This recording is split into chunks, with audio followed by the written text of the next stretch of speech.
Selamat datang di Bijak News Minggu 10 Agustus 2025 bersama saya, Luna. Informasi pertama, Komisi Pemberantasan Korupsi menetapkan 2 anggota DPR RI, Heri Gunawan Partai Gerindra dan Satori Partai Nasdem, sebagai tersangka kasus dugaan korupsi penyaluran dana tanggung jawab sosial perusahaan atau CSR Bank Indonesia melalui program sosial Bank Indonesia. Keduanya diduga menerima dana sosial lewat proposal fiktif yang disalurkan melalui yayasan yang mereka kelola, bukan secara langsung.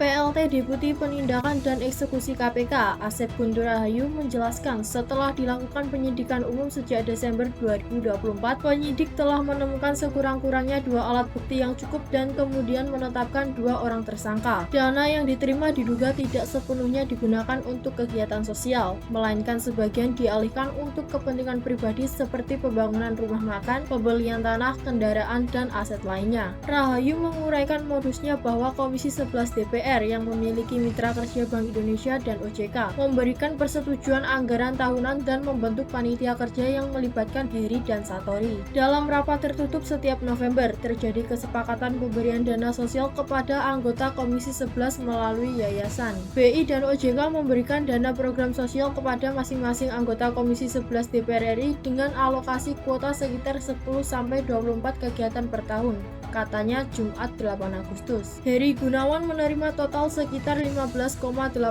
miliar, sedangkan Satori sekitar 12,5 miliar. Selain korupsi, keduanya juga disangkakan tindak pidana pencucian uang dengan memindahkan dana ke rekening pribadi dan melakukan rekayasa transaksi perbankan. KPK masih mendalami siapa saja penerima dana tersebut dan alasan BI serta OJK memberikan dana tersebut kepada anggota DPR. Beralih ke informasi kesehatan, 85 negara tetapkan BPA sebagai bahan kimia berbahaya, wajib transparansi produsen, dan dorong penghapusan plastik yang memicu kanker, gangguan hormon, serta resiko kesehatan. Informasi Hankam, Prada Luki tewas diduga dianiaya senior. Jenazah dipulangkan tanpa kepastian autopsi, keluarga berharap autopsi ungkap penyebab kematian, Kamis 7 Agustus. Beralih ke informasi nasional, Profesor Ahmad Ramli tegaskan Indonesia Raya bebas royalti. Lagu dianggap fair use bahkan bisa masuk public domain, sehingga masyarakat tak perlu khawatir. Informasi luar negeri, AS keluarkan peringatan perjalanan ke Cina akibat wabah chikungunya 7.000 kasus di Guangdong. CDC imbau waspada, terutama bagi hamil, lansia, dan penderita penyakit kronis. Sampai bertemu di informasi bijak berikutnya.